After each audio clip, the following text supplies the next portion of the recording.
And you as an African youth, who is labeled the future of tomorrow, who has something to say about what Africa is going to be in the next 100 years, you are out there carrying your Bible, moving from place to place, all in the name that you are preaching a Jewish tradition that does not have you in it.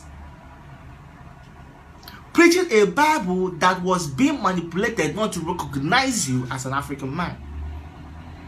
If you as a youth in this 21st century, with everything that is happening now, with everything that has happened before, if you still have that desire to go about talking to people of Jesus this, of Jesus that, then you are highly part of our problem. Because we need to start thinking. I always keep saying this. This is no longer the era where we have to come out and tell ourselves what we want to hear. This is the era where we have to face the truth square on and see the mistakes we are making and see the progress that we need to make. It's so disheartening when you see youths gather together and you think that these people are trying to talk about the problems in Africa, or trying to talk about the solution to the problems in Africa, or you are trying to talk about how to create some systematic institutions that is going to help African liberation. But you just see these African youth, they will sit down, spend hours talking about a Jewish tradition in a book. They will spend hours talking about a Jesus in a book that they don't even know how he died, where he died, except from a book. They don't even know whether he even existed, because there is no trace of him in history books. There is no trace of his grave anywhere in the world. But you see African youth spending huge amount of time trying to recite the Bible. You see them spending huge amount of time staying in churches, trying to involve themselves in everything. You see them spending huge amount of time trying to talk about this Jewish tradition. My question to you is this: my brother, my sister, are you a Jew? Are you an Israelite? Are you European?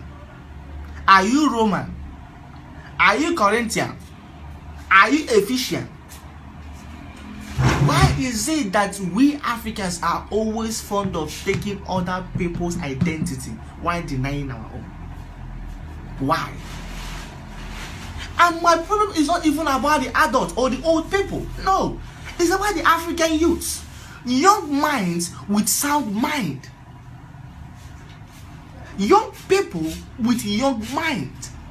You will see them wasting those energy in trying to be a follower of a Jewish tradition. You see these people wasting their energy in trying to educate others about what? About Jewish tradition. What can Jewish tradition do for African people in today's world? What can Jewish tradition do for African people in today's world? What can the Bible do for African people in today's world? Africans have had this Bible and this Jesus for more than 500 years. We have had this Bible and Jesus for more than 500 years.